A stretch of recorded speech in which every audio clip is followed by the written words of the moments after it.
Kedengaran, Mas. Oke, kalau gitu aku mulai share screen.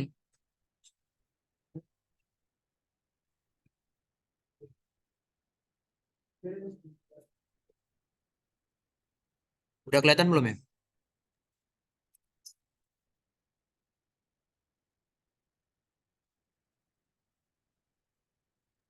Udah, Mas. Oke, kalau gitu aku mulai ya. Yang pertama nih, ini aku sesuaiin sama kurikulum dari tahun lalu dan juga tahunku ya. Untuk soal-soal yang pertama. Jadi yang pertama kita bahas untuk konversi bilangan. Jadi yang soal yang pertama ini, kita tuh disuruh konversi bilangan yang berbasis 8 ke 2. Jadi kalau di sini, eh,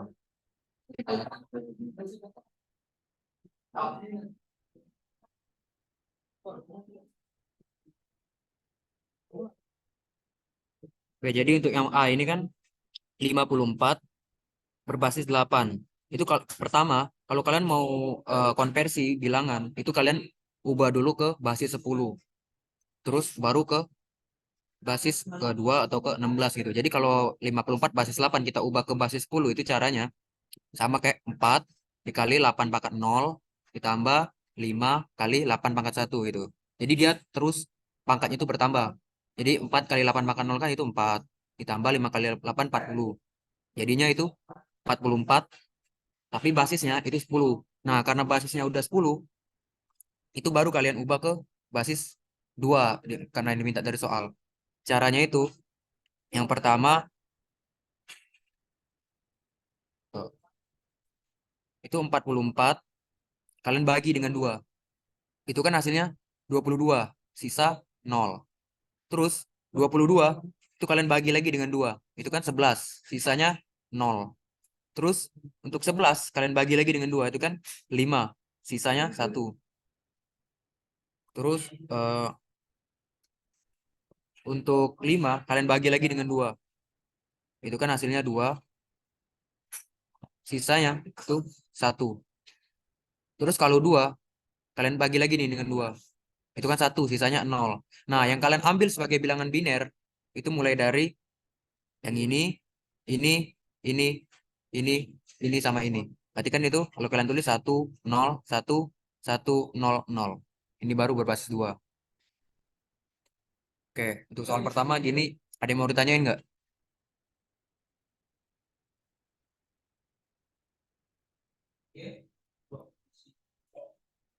Kalau udah jelas aku lanjut ya. Oke, eh, mungkin bisa kalian foto.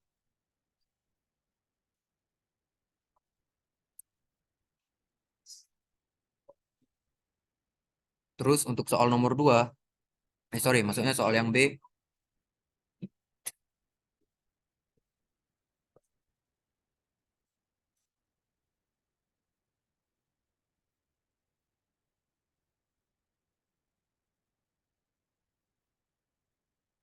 itu kan angkanya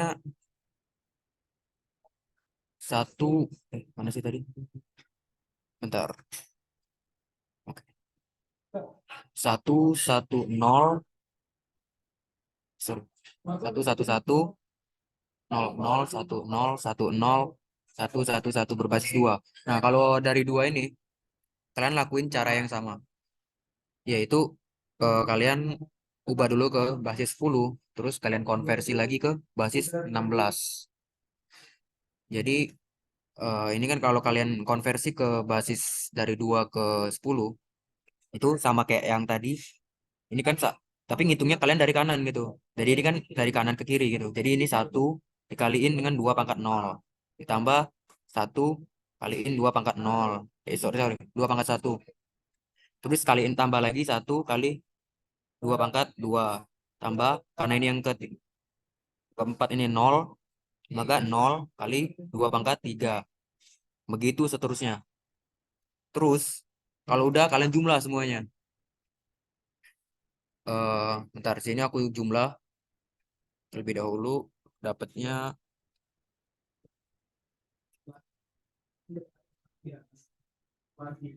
3, 6, 7, 1. Tapi ini masih basis 10. Nah, Sekarang tugas kalian adalah mengubah dari basis 10 yaitu basis desimal ke basis 16. Caranya yaitu sama. Kalian bagi 3671 dengan 16.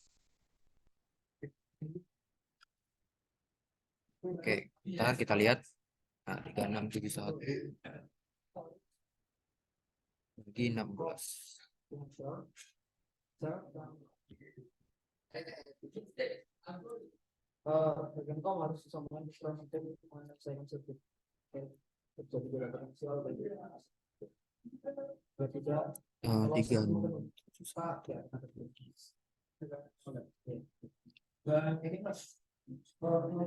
Oke, mungkin untuk ini ya agak susah ya. Mungkin bisa pakai alat.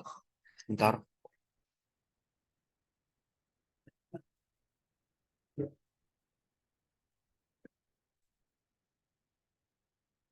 Tiga enam tujuh satu bagi.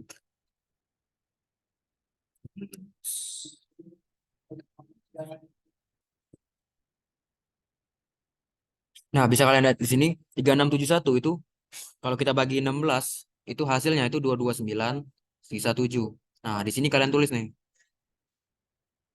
eh, itu dari 229 tapi sisanya 7. Terus 229 ini kalian bagi lagi dengan 16. Bagi 16 berarti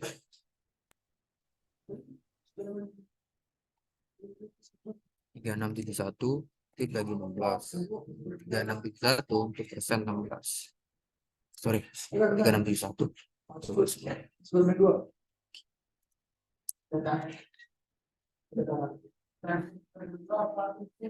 Nah, itu 14 sisa 5.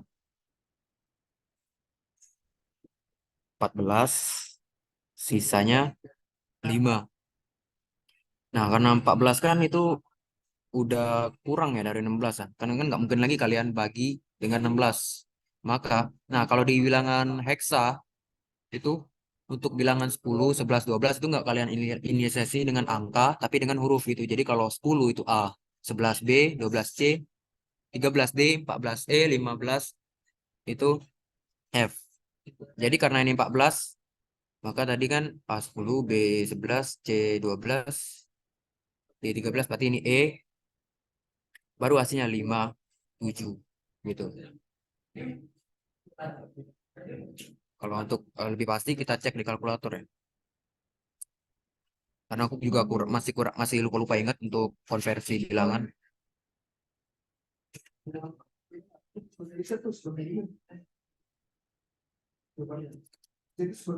Oke, bener ya, 57 ya. Bisa dilihat di sini. Mungkin untuk soal selanjutnya, ini yang C nih. A berbasis 16. Tadi kan udah aku kasih tahu nih, kalau basis 16, itu kalau A nilainya 10. Berarti kalau ini nggak usah kalian konversi dengan cara khusus. Ini hafalan aja ya. Kalau dia A, itu sudah pasti 10 di sini. Gitu. Nah, untuk 2748 ini, itu kan berbasis 10 nih. Berarti kalau kita ubah ke 16, caranya sama, tetap dibagi 16. Jadi kalian kalau untuk konversi bilangan itu cuman bermain dengan sisa 2748 itu kalian bagi dengan 16. Oke, kita lihat 2748 bagi 2748 mod 16. Nah, itu kan kalian lihat 2748 itu kalau kalian bagi 16 itu 171 sisa 12. Berarti kan ini kalau kita tulis 171 sisa 12. Nah, 171 ini kalian bagi lagi dengan 16. 171 bagi 16. Dan 171 persen 16. Nah, sini kalian lihat kan itu hasilnya 10 sisa 11. 10 sisa 11.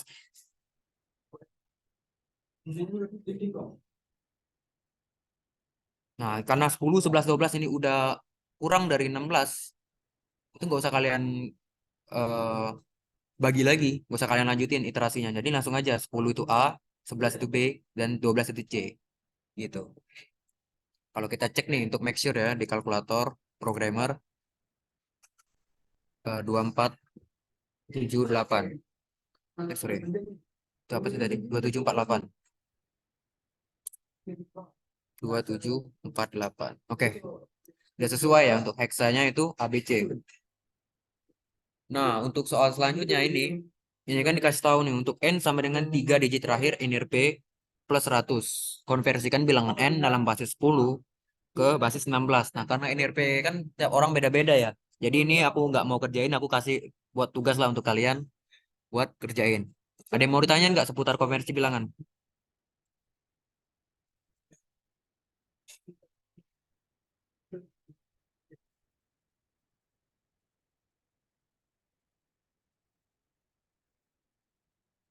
Gimana gimana? Ada yang mau ditanyain nggak?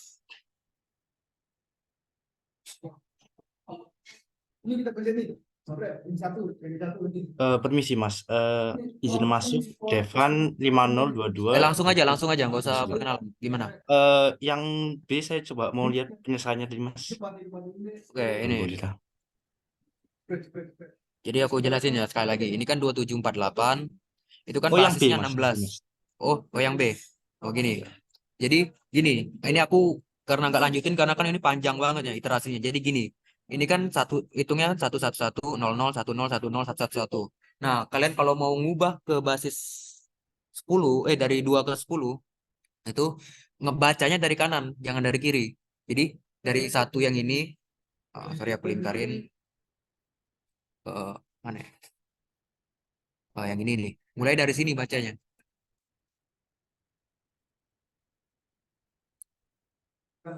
Nih, dari kanan sini nih bacanya.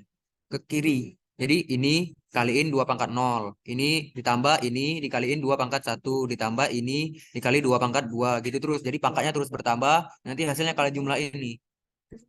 Terus dari dapatlah hasilnya 3671. Nah, 3671 ini terus bagi 16. Dapat sisa berapa gitu. 229 sisa 7. Nah, 229 ini kalian bagi lagi dengan 16. Karena dia selama angka itu masih di atas basis, kalian terus bagilah pokoknya. Gimana? Paham Mas. Ya Mas. Terima kasih Mas. Oke, ada lagi nggak yang mau ditanyain? Kalau untuk yang C ini hafalan aja ya. Kalau cuman A berarti itu 10, B itu 11, C itu 12, D 13, E 14, 15, F gitu. Oke, kalau aman aku lanjut ya. Itu soal nomor 2. Jadi di soal nomor 2 ini kita main di flowchart gitu. Jadi ini kan dikasih flowchart nih. Terus diberi pertanyaan proses apakah yang dilakukan pada flowchart. Nah, kalau masalah proses ini kalian harus analisis. Kira-kira ini program ini ngapain nih? Jadi kita lihat nih. Pertama dia start mulai. Dia deklarasiin hasil gitu. Nih, kalau kalian belajar program pemrograman biasanya kalau di ITS itu kan masih pakai bahasa C nih untuk maba. Nah, itu biasanya kalau hasil karena di sini hasil dia ini inisialisasi satu, itu berarti tipe datanya integer kan bilangan bulat. Berarti kita buat hasilnya sama dengan satu. Terus kita masukin input dengan variabelnya n. Sekarang kita lihat nih, n itu kira-kira sama dengan nol nggak? Kalau sama dengan nol, itu dicetak hasilnya gitu dan langsung berhenti. Tapi kalau nggak nol, dicek lagi nih, dia lebih dari sama dengan satu nggak? Kalau dia lebih dari sama dengan satu, maka hasil tadi yang H1 dikali dengan N. Terus N-nya kalian kurangi dengan satu, gitu. Nah, dari sini sebenarnya kalau misal kalian masih belum paham bahasa pemrograman emang agak sulit ya. Tapi kalau kalian udah tahu logikanya, ini bisa. Jadi ibaratnya gini, misal kita masukin N-nya itu 5 deh. Sorry, bentar.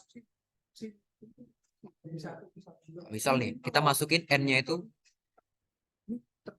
5 N-nya. Hasilnya kan pasti satu nih sekarang. Nah, sekarang hasilnya itu dikaliin dengan 5, berarti kan 5. Nah, N-nya sekarang berkurang satu nih. N-nya sama dengan 4. Sekarang hasilnya tadi dikaliin dengan N. N-nya kan hasilnya sekarang kan 5 nih. Dikaliin dengan 4. Berarti sekarang 20. N-nya sekarang jadinya 3. Nah, hasilnya lagi awalnya kan sekarang jadinya 20 nih. Dikaliin lah dengan N. Jadinya kan 60. Nah, sekarang N-nya itu 2.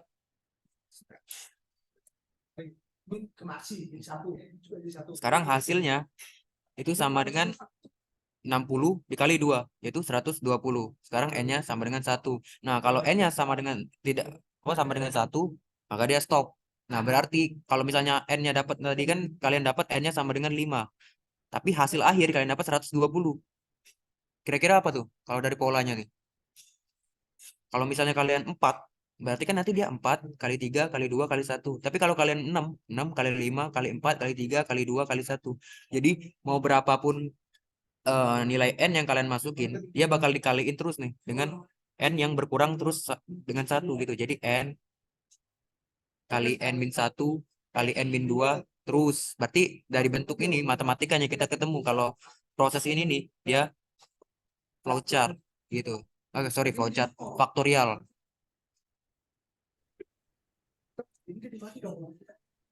Ada yang mau ditanyain nggak?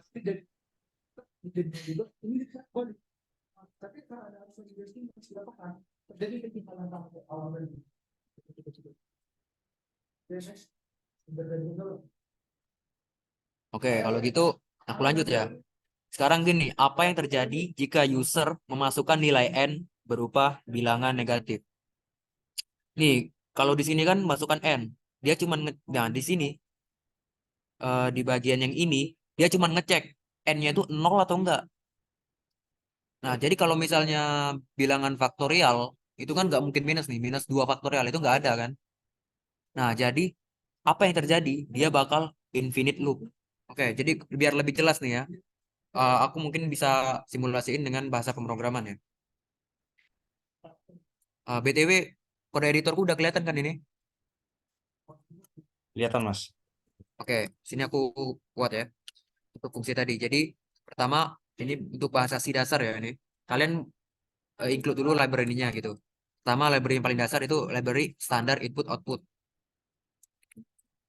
Terus juga bisa kalian tambahin sebenarnya ini opsional standar library dari bahasa C. Nah, sekarang kalian buat fungsi main. Itu adalah fungsi yang langsung dijalanin oleh program itu. Jadi kita masukin. Tadi kan int hasil itu sama dengan 1. Terus n. Nah, sekarang kita masukin nih scanf dan hasil. Nah, terus di sini kan awalnya dia ngecek nih. Hasilnya 0 nggak? If n sama dengan 0. Maka cetak hasil.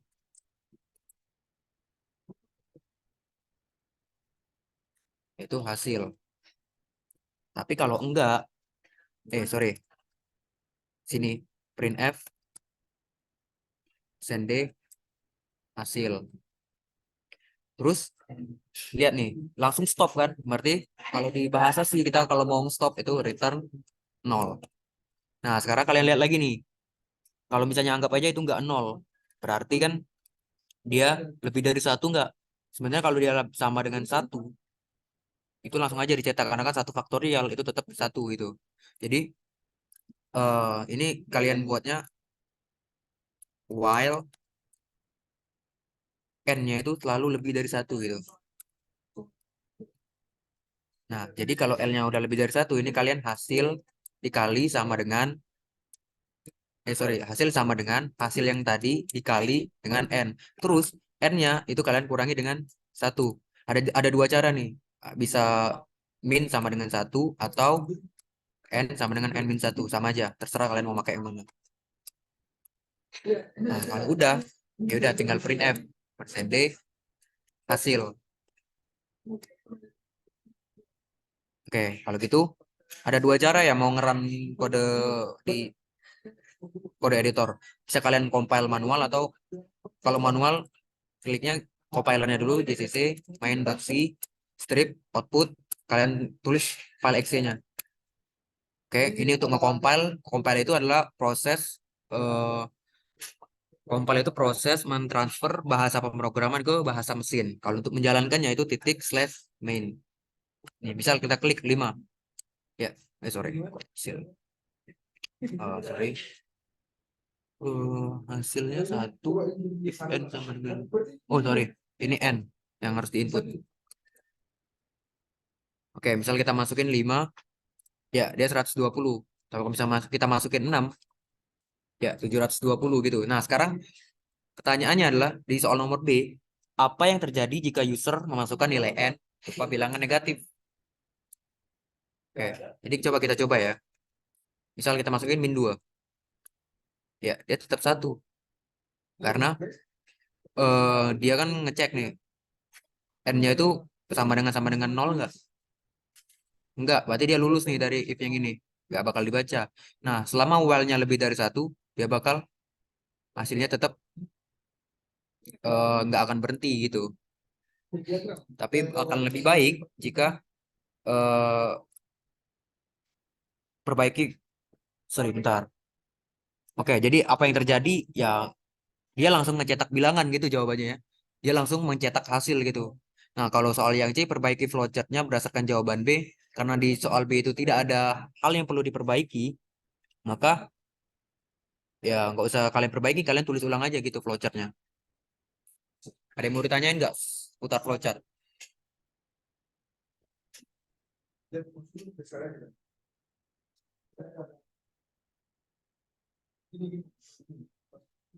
Jadi memang kalau untuk pemrograman ini sedikit agak abstrak ya, karena memang dia lebih ke main ke nalar gitu. Kalau udah gak ada, aku lanjut ya untuk soal nomor 3 ya. Oke, sekarang buatlah program dalam bahasa C untuk menampilkan deret bilangan sebagai berikut. Ini kalau kalian masukin n sama dengan 5, dia min 5, min 4, 3. Ini harusnya 2 ya, salah. 2, min 1. Terus kalau kalian masukin 6, dia min 6, min 5, 4, 3, min 2, min 1. Oke. Begitu kita buat programnya. Kalau yang belum tahu bahasa C, ini, sorry. Ini kita buat dalam fungsi main, karena fungsi main itu adalah fungsi yang langsung dijalanin oleh compiler. Nah, jadi pertama kita input dulu nih nilai n-nya nih, int n. Terus kita scan f, itu sintaksnya %d pakai dan n. Nah, kenapa aku pakai dan n di sini? Jadi kalau kalian misalnya n sama dengan 5 deh, kita inisialisasi. Nah, setiap apa yang kalian inisialisasi itu dia masuk ke alamat memori gitu. Kalau kalian mau lihat itu printf %t dari n gitu. So, kita lihat di sini. Ya, kalau kalian lihat di sini di terminal itu adalah angka 00045 dan sebagainya. Itu adalah alamat memori untuk n. Makanya kalau misalnya kita taruh di sini scanf %d dan n, itu maksudnya adalah apapun yang diinput oleh user berupa bilangan integer itu di assign nilainya ke n gitu. Oke, terus karena ini kan dia ngulangnya min 5, min 4, 3, berarti dia kita pakai yang namanya for loop gitu.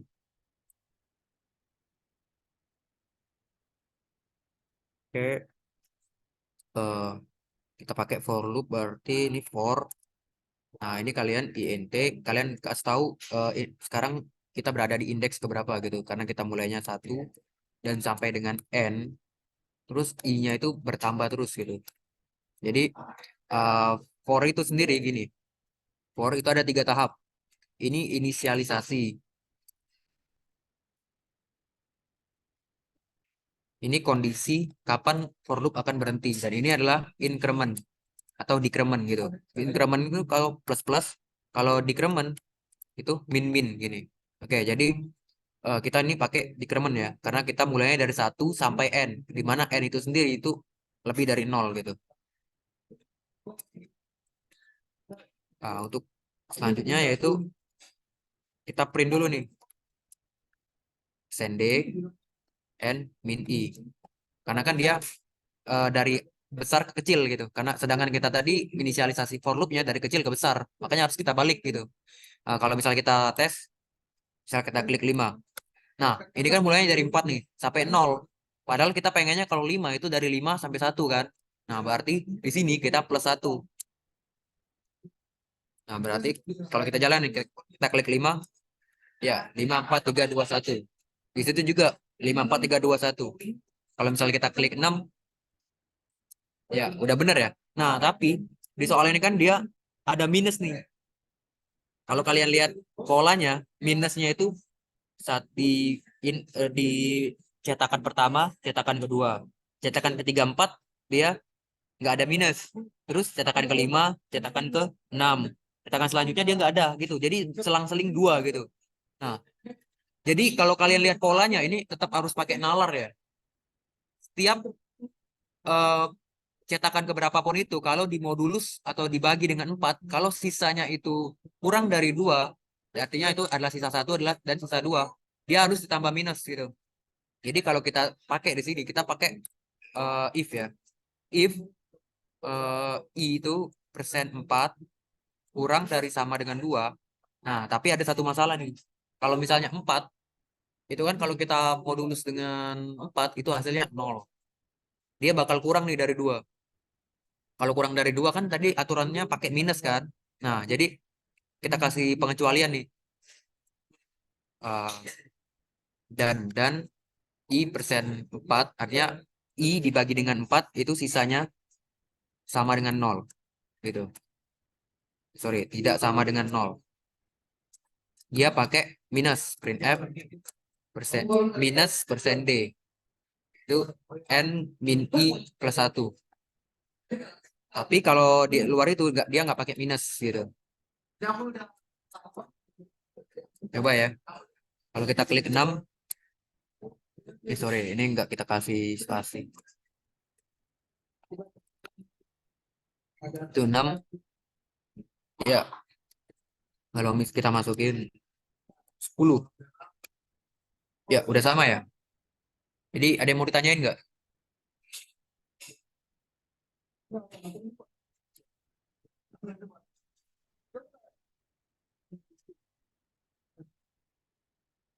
Gimana seputar bahasa sini ada yang mau ditanyain nggak nih? Atau ada yang bingung nih?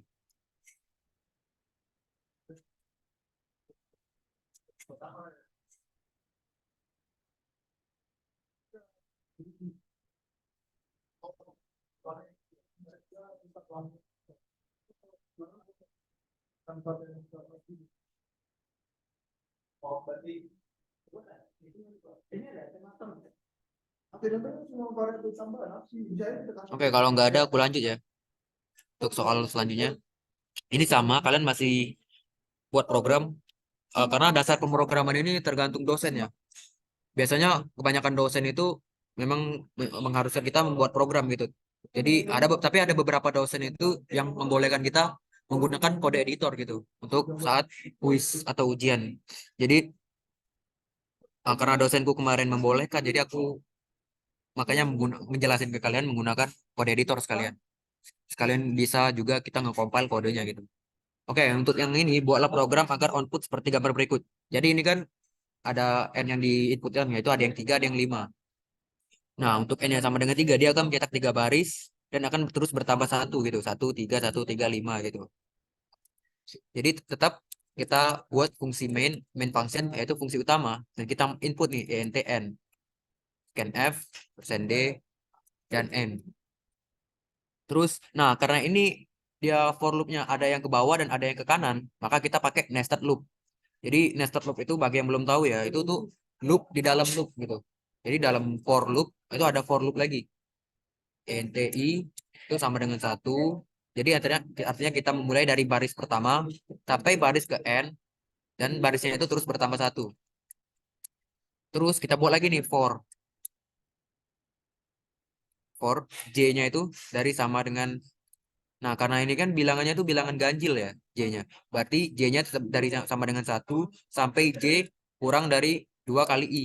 Karena kalau kalian lihat di sini polanya, itu J-nya itu selalu kurang dari 2 kali barisnya gitu. Jadi pada saat baris pertama itu selalu kurang dari 2 gitu. Jadi satu. Pada saat baris kedua itu selalu kurang dari 4.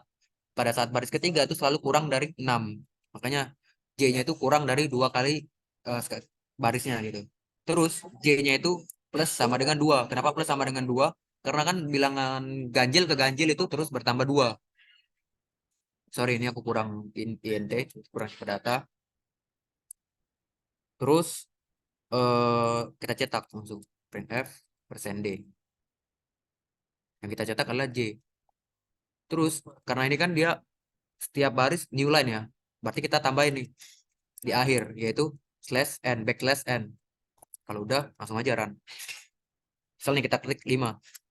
Ya, tapi di sini kalian nih dia ada koma.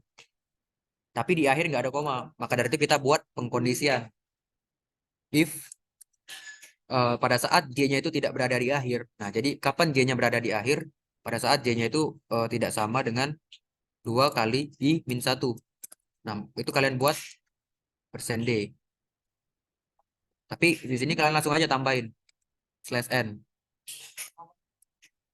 Tapi jika enggak, printf persen %D, koma. Nah, gini. Tapi karena di sini kalian udah nambahin persen slash n, di sini nggak usah. Nah, coba kita run misal 5. Sorry. Di sini nggak kita tulis koma J. Di sini nggak kita tulis ya variabel apa yang mau kita cetak. Oke, misal kita klik 5. Kok masih gini sih? Kita. Oh, pantas. Sorry, pada saat J-nya itu tidak di akhir ya, tidak di akhir. Karena kalau 2 kali I min 1 itu di akhir, berarti dia koma gini. Tapi kalau dia nggak di akhir, ya backslash n. Misal kita klik 5, ya bersama ya. Kalau kita klik lagi 3, ya 1 1 3 1 3 5. Gimana? Ada yang mau ditanyain nggak? Ini aku emang agak sedikit tricky dan bingung kan ya. Apalagi kalau misalnya kalian baru banget nih kenal coding di kuliah, bakal sangat bingung banget. Jadi kalau misalnya ada yang mau tanyain aja. Permisi Mas, saya boleh lihat programnya lagi? Boleh, boleh. Gimana?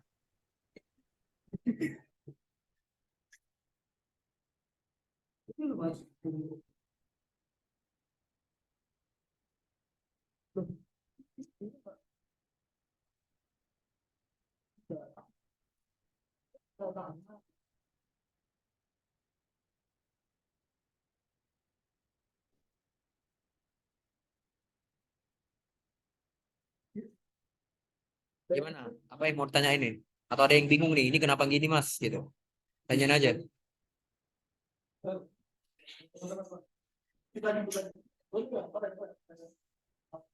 2 kali I-nya itu kayak gimana Mas tadi Mas? Gini, gini. Kalau kalian lihat nih, polanya ini kan 1 1 3 1 3 5. Jadi pada saat baris pertama itu 1, angka terakhirnya ya kita. Pada saat baris kedua itu angka terakhirnya 3. Pada saat baris kelima 3, angka terakhirnya itu 5. Jadi kalau kalian perhatiin polanya, angka terakhirnya itu selalu 2 kali I min 1. I-nya itu baris. Jadi pada saat baris keempat, berarti 2 kali 4, 8. 8 kurang 1, 7. Nah, dia itu selalu 7 pasti. Itu angka terakhirnya, maka itu yang kita lihat nih, harus jeli nih. Jadi pada saat J-nya itu tidak sama dengan ini ya di baris ke-8, pada saat J-nya itu tidak sama dengan 2 kali I min 1. Nah, artinya 2 kali I min 1 itu adalah angka paling kanan per tiap baris gitu. Jadi pada saat itu tuh bukan angka terakhir, itu kasih koma. Makanya di sini nih, lihat nih, kalian lihat itu uh, di outputnya ya, di terminal sini itu ada koma pas bukan terakhir, saat bukan terakhir. Tapi pada saat yang terakhir dia selalu langsung backslash n, new line gitu artinya. Jadi kalau memang dasar pemrograman ini lebih ke jeli sama nalar mainnya ya. Jadi harus sering-sering latihan emang.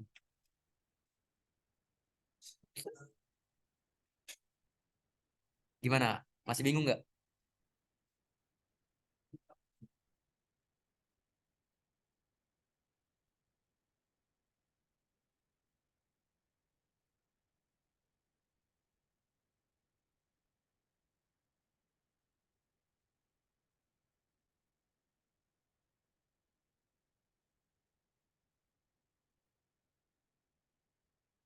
Untuk gini ya, biasanya kalau dosen dasar pemrograman itu ya, dia malas bikin soal baru ya. Biasanya soal yang aku barusan kasih ini selalu muncul nih di 2 ujian terakhir nih. Jadi kalau kalian mau belajar, bisa aja nih kalian screenshot langsung kodenya gitu. Kalau ada yang bingungin, tanya aja langsung gitu. Tapi ada beberapa dosen itu yang mengharuskan kalian tuh ngodingnya di kertas itu. Tapi ada beberapa juga yang membolehkan gitu pakai kode editor. Jadi tetap tergantung dosen masing-masing gitu. Kalau aku kemarin kebetulan dibolehin pakai kode editor gitu. Tapi emang ya kalau biasanya pakai kode editor, soalnya lumayan susah gitu.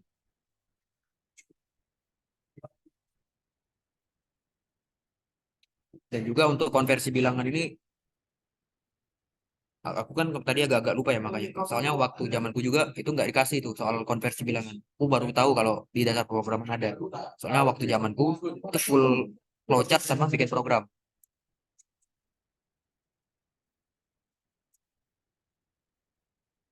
Kalau ada yang ditanya bingung, langsung tanyain aja ya. Ini emang agak sedikit bingung. Gimana gimana? Mau nanya Mas, Iya gimana? eh sebenarnya I sama J itu menandakan apa ya Mas? Kalau I itu menandakan baris nih. Jadi, sorry kok bukan ini. Ini I itu menandakan baris. Jadi eh, ini baris pertama nih. Yang ini baris pertama. Ini baris kedua. Jadi ini I sama dengan satu, artinya baris pertama. I sama dengan dua ini. I sama dengan tiga ini. I sama dengan empat ini. Makanya aku tadi ini inisialisasi J itu kurang dari dua kali I karena pada I sama dengan satu, J-nya itu kan kurang dari dua kali I. Dua kali I berarti dua kali satu. Nah gitu. Pada saat I-nya sama dengan dua, ini. I-nya sama dengan tiga ini. Jadi kalau C itu menandakan kolom. Karena kan ini kita for loop nih. For loop itu yang saat ini kita hadapi itu nested loop. Ada yang ke bawah, ada yang ke kanan. Makanya kita pakai I sama J. I untuk baris, J untuk kolom. Ini kalau kolom berarti ini kolom pertama, J. Ini kolom kedua, ini kolom ketiga gitu. Gimana? Ya Mas, paham. Terima kasih. Kalau kalian misalnya masih awam ya dengan bahasa C, tanya aja misalnya ini kenapa INT, ini kenapa scanf, kenapa pakai dan D, terus library ini gunanya itu apa, tanya aja ya. Terus kenapa ini aku pakai main gitu.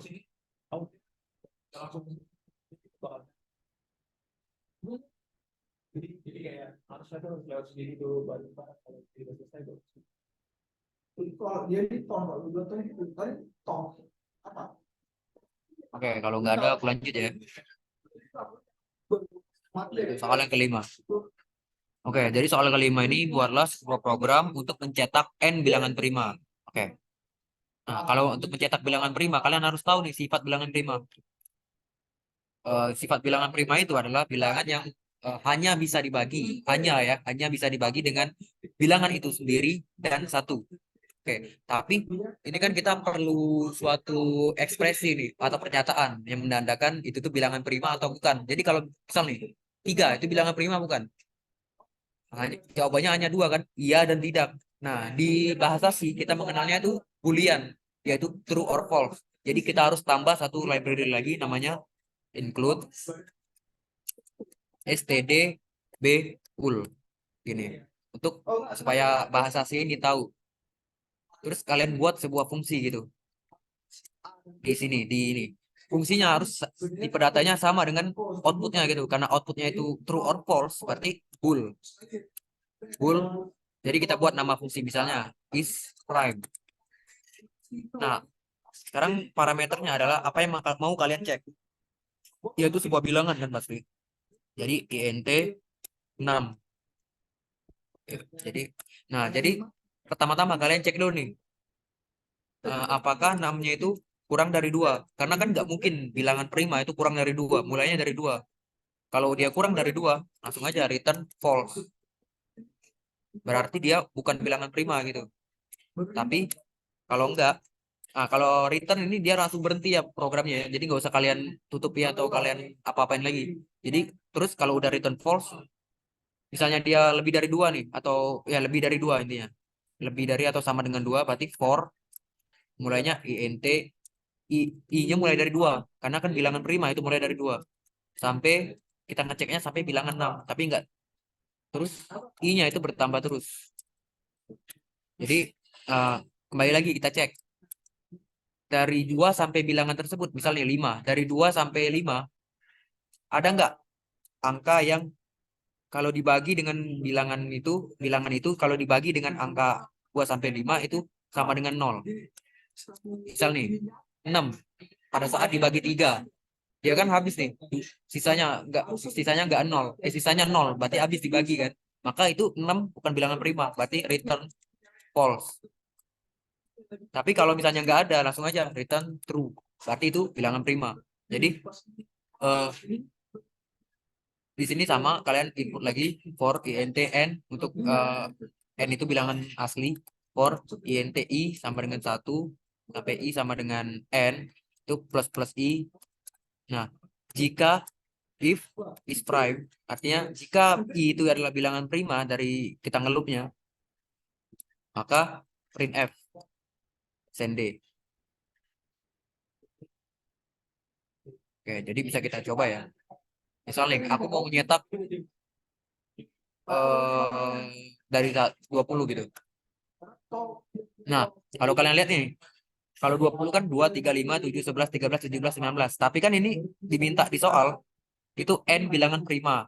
Berarti 20 bilangan prima ibaratnya. Ini kan nggak sampai 20 nih. 3, 4, 5, 6, 7, 8, 5 sampai 8. Berarti kalian tambahan yang harus kalian lakuin adalah kalian inisialisasi lagi di sini. int ini k-nya itu sama dengan 1. K ini sebagai penanda berapa banyak udah bilangan yang kita tulis gitu.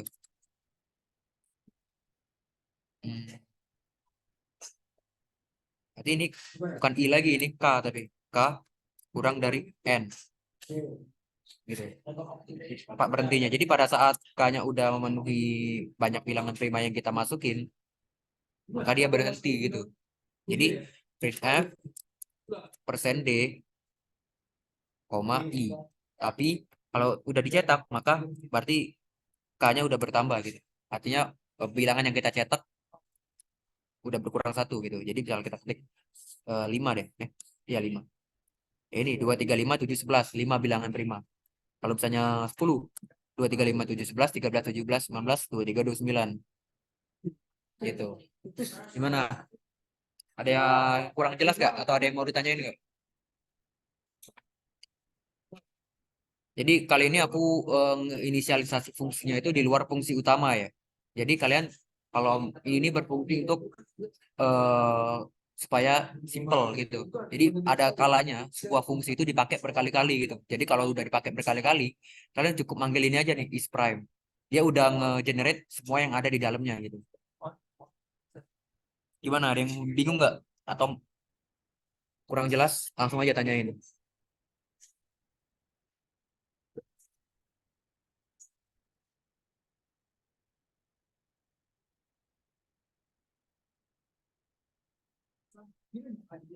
Open jadi apa kena aksi bergerak jadi close kan mereka langsung ini kena aksi dong jadi open nah karena ini open harusnya nggak dong ke supply dia harusnya dia mati nah jadi nanti sama si Tom makanya salah satu top ini Gimana? Udah jelas belum? jadi mati harusnya lagi dan lebih nah Oh ya, untuk true or false ini kalian nggak melulu harus pakai true or false ya. Bisa juga kalian inisialisasi itu dengan 1 dan 0. V juga udah tahu kok itu kalau 0 itu false, 1 itu true. Jadi nggak perlu bahasa tambahan gini, stdbul. Aku pakai ini biar kalian lebih jelas aja gitu. Kalau true itu artinya dia bilangan prima, tapi kalau false itu bukan bilangan prima, komposit berarti dia. ya dari sisi kan next go bebas eksperimen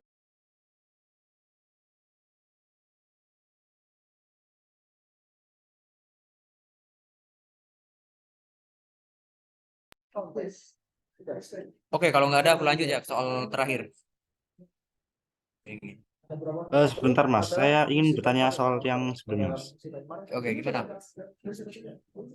Saya mau lihat kodenya tadi. Iya. Jadi kalau nggak pakai bool itu bagaimana ya Mas? Oke, kalau nggak pakai bool aku buatin ya gini. Gini aja nih.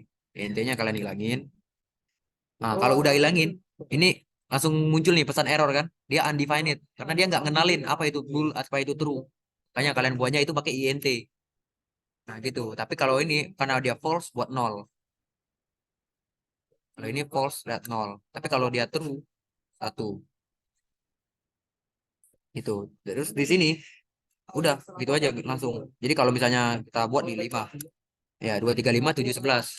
Terus 10, ya sama. Kalau misalnya 3 2 3 5. Gitu. Itu aja sih. Jadi sama aja mau true or false 1 0 gitu. Aku tadi pakai bool biar lebih jelas aja gitu. Gimana? Udah jelas belum? Pada yang bingungin. Yes, Mas. Oke, yang lain gimana? Mas boleh minta ngejelasin yang ada di integer main-nya lagi? Oke, integer main ya. Integer main ini jadi gini. Nih, ini kan kita ada dua fungsi nih. Int main sama int is prime. Apa yang membedakan dua ini? Kalau int main itu langsung di run oleh compiler auto. Tapi kalau is prime itu enggak karena dia bukan fungsi utama. Jadi backend dari sorry kok backend sih. Eh, kode bahasa C itu udah dibuat oleh pembuatnya untuk langsung ngeran apapun fungsi yang namanya main. Makanya main function kalau kalian buat lagi, dia bakal error pasti. Nah, jadi di dalam fungsi int main ini, itu kan ada intn. Kalian inisialisasi dulu sebagai integer. Terus scanf. Scanf ini adalah sintaks dari bahasa C untuk nge-input. Nah, maksudnya itu %d, yaitu adalah eh, apapun yang diinputkan oleh user yang bertipe data integer gitu. Kalau diambil dan dimasuk ke dan n, artinya dan n ini adalah alamat memori gitu. Jadi apapun nilai itu dia diassign ke alamat memori. Terus kalau udah sekarang n-nya udah ngetangkep nih nilai yang diinput oleh user. Misal user input 5. Nah, oke, sekarang n isinya 5 nih. Sekarang kita buat for loop. Int i sama dengan 1. Terus kita buat k sama dengan 1. Ada dua nih. I itu sebagai penanda kita ada di loopingan ke berapa. K itu sebagai penanda kita udah ngecetak bilangan prima sebanyak berapa gitu. Oke, terus kalau K-nya udah kurang dari sama dengan kalau K-nya udah sama dengan N, maka dia berhenti.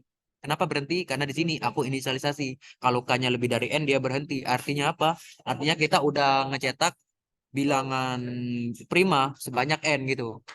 Nah, di sini yang bertambah adalah I plus plus karena kita tuh ngecek I bertambah terus dari 2 3 5 2 3 4 5 6 7 kita ngecek terus itu tuh prima atau bukan. Nah, makanya di sini if is prime artinya apakah bilangan i itu adalah bilangan prima. Nah, bilangan prima ini sendiri fungsinya ada di sini ya tadi udah jelasin.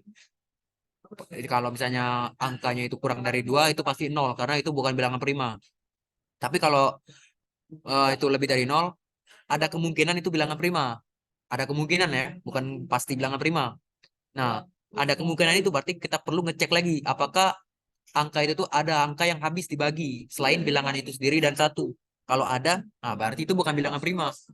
Tapi kalau nggak ada, itu return satu bilangan prima. Jadi kalau misalnya itu bilangan prima, kita cetak persen %d i. Nah ininya k plus plus, artinya kita kasih penanda di bahasa C. Kalau kita nih udah ngecetak bilangan sebanyak segini misalnya gitu. Gimana? Ada yang mau masih bingung nggak? Jadi eh, kode if is prime i itu berarti kalau misalnya n yang kita masukkan itu return satu ya di fungsi atasnya berarti. Iya, kalau return satu dia langsung true, makanya langsung dijalanin. Jadi bahasa C itu udah tahu kalau satu itu true, nol itu false. Tapi kalau Hmm. kalian mau pakai true or false, biar lebih jelas nih, biar lebih pasti kalau misalnya kalian masih pengen belajar, baru belajar, boleh. Ini tambahin nih tadi include namanya std bool. Ya gini. Tapi kalau nggak pakai pun nggak apa-apa, sama aja sebenarnya. Oke, gimana? Ada juga yang sama dengan bisa tapi nggak efektif. Next, yang efektif gimana? Tuh, Aku bisa misalnya kalian baru kenal coding ya, misalnya langsung coding di kuliah, memang agak sedikit membingungkan. Tapi kalau misalnya udah latihan, terbiasa kok.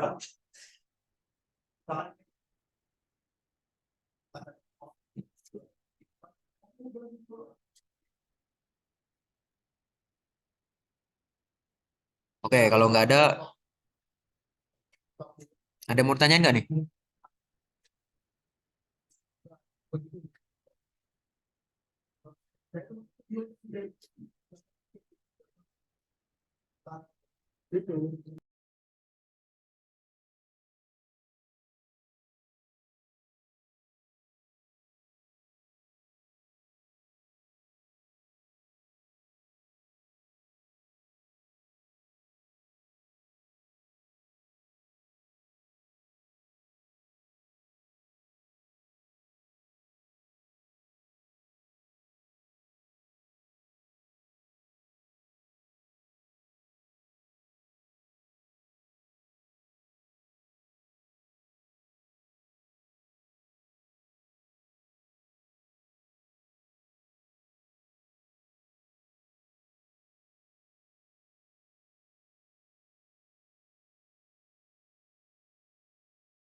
Oke, kalau nggak ada yang ditanya, mungkin bisa aku tutup ya. Aku balikin lagi ke moderator. Terima kasih. Oke, terima kasih di penjelasannya Mas Febri.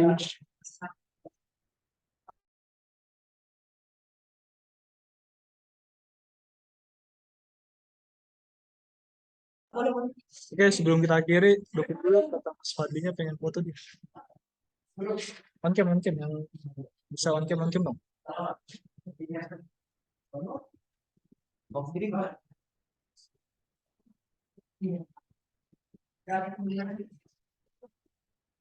Warkop tuh.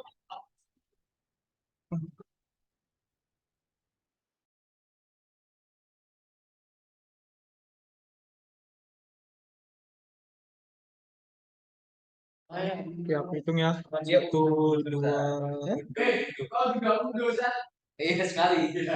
tiga. Oke, cool.